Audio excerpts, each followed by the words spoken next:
Hello students, आप सबका स्वागत है हमारे चैनल एम्पलीट्यूड स्टडीज़ 2.0 में। देखिए, मैथमेटिक्स की क्लास में आपका स्वागत है।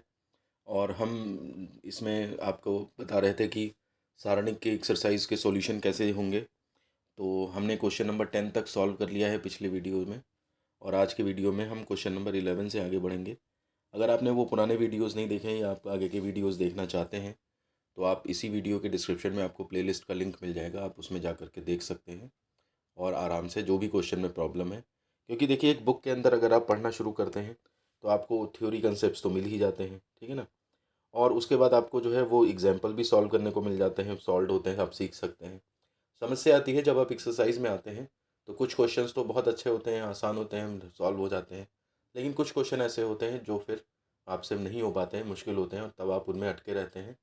फिर अब स्कूल में पूछें, कॉलेज में पूछें, तो टीचर पे कभी समय होता है, कभी नहीं होता है। दोस्तों से पूछे, दोस्त भी कई तरह के होते हैं, कुछ बताते हैं, नहीं बताते हैं। तो इसलिए अब आपको कहीं भी भटकने की ज़रूरत नहीं है। आप इस प्लेलिस्ट को अगर देखेंगे तो इसमें आपको सारे एक्सरसाइज के A to Z सोल्यूशन मिल जाएंगे, एक एक क्वेश्चन, और वो भी ढंग से समझा के, जिस तरह से होना चाहिए उसे। तो मेरा आपसे यही अनुरोध है कि पहले आप जो है वो थ्योरी पढ़ें, उसके बाद एग्जाम्पल सॉल्व करें कि वो कैसे देख होते हैं सॉल्व, और उसके बाद एक्सरसाइज को अपने मन से सॉल्व करने की कोशिश करें।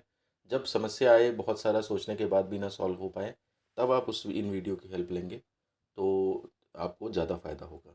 देखिए, हम तो वीडियो बना दिया है, और एक वीडियो बनाने वाला यही चाहता है कि उसके वीडियो का ज़्यादा से ज़्यादा देखा जाए। लेकिन आप इसे कम से कम देखिए, जब आपको आवश्यकता हो तब आप इसे देखें, तो ये आपके लिए फ़ायदेमंद होगा। और अपने दोस्तों को भी शेयर करिएगा ये वीडियो, ताकि वो भी जो है, जो उनको समस्या है उसको सॉल्व कर लें।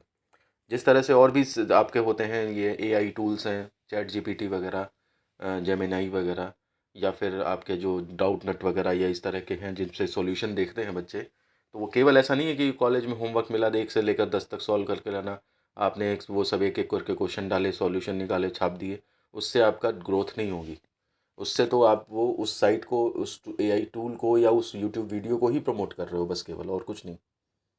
ठीक है ना। आप अपना ओवरऑल ग्रोथ देखिए कि आपका विकास कैसे होगा, आपका मेंटल डेवलपमेंट या लॉजिकल पावर कैसे डेवलप होगी। तो मुझे उम्मीद है आप इन चीज़ों को समझेंगे और उस हिसाब से इन वीडियोस का फ़ायदा उठाएंगे। देखिए, यहाँ पे सिद्ध करें A - B - C 2A 2A 2B B - C - A 2B 2C 2C C - A - B is equal to A + B + C का होल क्यूब, ये प्रूफ करना है। तो आपने LHS लिया, फिर से वही लिख दिया है, ठीक है। अब इसमें R1 tends to R1 + R2 + R3, ये करा आपने। क्योंकि यहाँ पे ध्यान से देखिए कि A प्लस का है, B और C माइनस के हैं, तो यहाँ 2A लिखा हुआ है, ठीक है ना। तो आप अगर इसमें देखिए 2B जोड़ेंगे, 2C जोड़ेंगे, तो आपको फ़ायदा मिलेगा। इसमें ऐसे जोड़ना है, बजाय इसके कि कॉलम में जोड़ दें, आप इस रो में ये वाली रो दोनों जोड़ेंगे। तो इससे देखिए आपका A + B + C मिल जाएगा इसमें, बाकी तो वैसे ही रहे, ठीक। अब यहाँ से A + B + C आपका जो है वो कॉमन ले लिया, तो R1 से इतना ये उभयनिष्ठ लेने पर, यानी कि कॉमन लेने पर, तो A + B + C बाहर आ गया, 1 1 1 बचा। अब ज़ीरो इसको कर दीजिए, तो C2 tends to C2 - C1 and C3 tends to C3 - C1, ऐसे कर दीजिए। इस चीज़ को ऑपरेट करेंगे आप, तो ये डिटर्मिनेंट इस तरह से बन जाएगी, ठीक है ना। अब इसके बाद R1 के अलॉन्ग एक्सपेंड कर देंगे। तो देखिए, यहाँ पे लिखना पड़ेगा आपको कि एक्सपेंडिंग अलॉन्ग R1, ठीक है ना। तो अब आपका क्या हो गया, 1, और इतना इंटू इतना -0, इतना इंटू इतना -0, तो ये आपका A + B + C का होल स्क्वायर बन गया। ये एक था ही, तो क्यूब बन गया। इस तरह से आपका राइट हैंड साइड आ जाता है। इस तरह अब चलते हैं क्वेश्चन नंबर 12 के फर्स्ट पार्ट पे। देखिए, इसमें यह है कि x² y² zx z² xy = x - y y - z z - x xy + yz + zx, इस तरह से ही करना है। तो यहाँ पर आप देखिए, अगर R1 tends to R1 - R2, ठीक है ना, और इसमें से ये R1 tends to R1 - R2 कर दिया, and R2 tends to R2 - R3। तो देखिए, इससे क्या हो जाएगा आपका, ये x - y x² - y² और yz - zx, है ना। और इसमें से ये घटा दिया, तो y - z y² - z² zx - xy z² xy, ये हो जाएगा। अब आप यहाँ पे क्या करोगे, इसका फैक्टर कर दिए तो x + y x - y हो गया, और इससे आपने z कॉमन ले लिया, तो y - x। अब देखिए, x - y x - y और y minus x, minus common ले लीजिए यहाँ से तो x माइनस वाई यहाँ भी बन जाएगा। तीनों जगह तैयार है और ऐसे यहाँ भी वही चीज़ चल रही है। तो नेक्स्ट लाइन में हम यही करेंगे कि इससे माइनस आपने कॉमन ले लिया यहाँ से, इसमें भी माइनस कॉमन लिया तो x minus Y Y minus Z, अब आप कॉमन ले लेंगे। ठीक है, तो ये इज इक्वल टू हो जाएगा जा करके x माइनस वाई बाहर आ गया, y माइनस जेड बाहर आ गया और यहाँ पर केवल इतना ये बचा। अब इसमें 1 1 है तो 2 1 0 बना सकते हो आप। तो क्या करोगे, R2 tends to R2 minus one, R1 कर दो तो ये 0 बन गया यहाँ पे। ये घटाओगे इससे तो z माइनस एक्स और यहाँ z माइनस एक्स बना जा करके ये इतने ही रहे। अब इसके बाद यहाँ पर जो है वो देखेंगे आप कि z माइनस एक्स ये भी आपका जो है वो कॉमन मिल रहा है R2 में से, z माइनस एक्स भी कॉमन ले लिया। अब यहाँ पे 0 1 1 और ये इतना इतना बचा। अब ये भी एक 0 बनाया जा सकता है। ठीक है ना, तो आपने क्या किया, C2 tends to C2 minus C3, तो ये आपका C2 माइनस C3 0 यहाँ बन गया। यहाँ पर आपका ये x plus Y plus Z बन गया और ये Z square minus X Y इस तरह से बन गया। अब इसके बाद आप इसके अलोंग खोल दीजिए। ठीक है ना, R2 ये लिखना पड़ेगा यहाँ पे, एक्सपेंडिंग अलोंग R2। ठीक है ना, तो R2 के खिलाफ खोल दीजिए तो ये आपका कितना बन जाएगा। अच्छा, इन्होंने उसके खिलाफ खोला है, C1 के खिलाफ खोला है, तो कोई बात नहीं, जिसके खिलाफ भी खोलें आप, वो कोई वो नहीं है। उसके R2 के खिलाफ खोलते तो आराम से एक ही उसमें हो जाता, इसमें बार बार लिखना पड़ेगा। बहरहाल अंदर सॉल्व करके अपना आना वही है और इस तरह से आपका RHS आ जाता है, आपका क्वेश्चन ये कंप्लीट हो जाता है।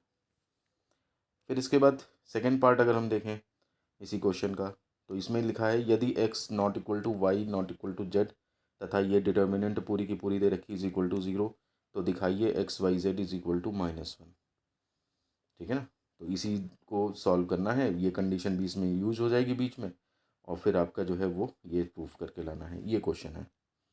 तो आपने ये डिटर्मिनेंट ले ली। ठीक, अब इसमें आप देखिए, इसमें एक प्रॉपर्टी यूज़ करेंगे कि अगर किसी एलिमेंट में आपका प्लस प्लस करके लिख रखा है तो उस रो या कॉलम के ऊपर दो तोड़ करके दो डिटर्मिनेंट बनाई जा सकती हैं। तो एक हमने क्या करा, ये दो तो सेम रहेंगी कॉलम, ठीक, और ये कॉलम में से 1 1 1 इसमें ले लिया है, तो दूसरा दूसरा पार्ट हम इसमें ले लिया है, बीच में जो प्लस का साइन था वो यहाँ पे कर लिया है। ये ध्यान रखिएगा, साइन एक ही होना चाहिए इसमें, प्लस प्लस प्लस, अगर माइनस है कहीं पे तो फिर प्लस लेके बीच में माइनस उस दूसरे वाले हिस्से पे डाल देना चाहिए। इस तरह से दो डिटर्मिनेंट ये बन जाएंगी। ठीक है ना, अब इसमें आप देखिए सॉल्व करने का तरीका जो है वो यहाँ पे देखेंगे। अगर दूसरे वाले में एक्स इसमें से, वाई इसमें से, जेड इसमें से कॉमन मिल रहा है तो ले लिया, बचाइए। ठीक है, अब इसमें आप देखोगे क्या कि एलिमेंट देखिए दोनों में बिल्कुल सेम दिख रहे हैं, ये दोनों में, इसमें भी और इसमें भी, तो बस आपने इंटरचेंजिंग करनी है उनकी। तो इंटरचेंजिंग किस तरीके से करी है, तो यहाँ पर देखिए आप 1 1 1 यहाँ था तो उसको जो है आपने R1 R2, ये C1 C2 थे, C1 C2 को इंटरचेंज किया है। ठीक है ना, फिर उसके बाद 1 को और पीछे पहुँचा दिया है तो आपने उसको इंटरचेंज किया है यहाँ पे आकर के। ठीक है ना, अब इंटरचेंज करते करते एक इंटरचेंज करने पे माइनस रहा होगा तो दूसरे इंटरचेंज पे प्लस हो गया होगा, शायद इन्होंने वो ध्यान नहीं दिया है, आप इसको देख लीजिएगा। और फिर उसके बाद यहाँ पर आएंगे तो ये पूरी डिटर्मिनेंट जो है वो कॉमन मिल जाएगी, बाहर ले ली तो 1 प्लस ये X plus Y plus Z हो गया। अब आप देखें यहाँ पे तो ये या तो ये ज़ीरो होगा, है ना, या फिर ये ज़ीरो होगा, तो हमने इसी को ले लिया है 1 plus X Y Z is equal to 0, तो यहाँ से आपका X Y Z is equal to -1 ये आ जाता है।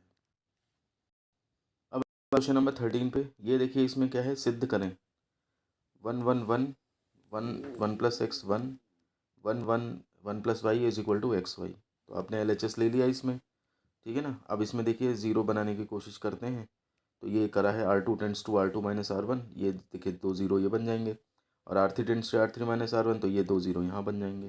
तो घटाया है तो देखिए घटा लीजिएगा, अब ये इस तरह से बन जाएगा। अब इसमें आप जो है वो ये एक्सपेंड कर दिया है इसमें, तो C1 के अलॉन्ग एक्सपेंड करा है शायद, तो यहाँ पे लिखेंगे आप एक्सपेंडिंग अलॉन्ग C1, तो ये 1 और x into Y minus zero ये, और -0 0, ठीक है, -0 प्लस 0, ठीक, ये वाले इसी के लिए C1 के अलॉन्ग ये एक्सपेंड किया है, और इस तरह से आपका एक्स वाई ये RHS जो है निकल के आ जाता है, और इस तरह से क्वेश्चन नंबर 13 भी आपका हो जाता है। तो अब वीडियो देखिए लंबा हो रहा है तो इस वीडियो को हम यहीं रोकेंगे। हमने इतने क्वेश्चन 13 तक कंप्लीट कर लिए हैं, क्वेश्चन नंबर 14 से आगे के लेक्चर्स में देखेंगे। तो उम्मीद करते हैं कि आपको ये समझाने का तरीका पसंद आता हो तो आप इसको कमेंट में बताइएगा हमें कि कैसे वीडियो लगते हैं, और इसको अपने दोस्तों में ज़्यादा से ज़्यादा शेयर करिएगा। चैनल को सब्सक्राइब नहीं किया, सब्सक्राइब कर लीजिएगा। टेलीग्राम चैनल, व्हाट्सएप ग्रुप से नहीं जुड़े, उनसे भी जुड़ जाइएगा। वीडियो को यहीं पे ख़त्म करते हैं, मिलते हैं आपसे नेक्स्ट वीडियो में। धन्यवाद।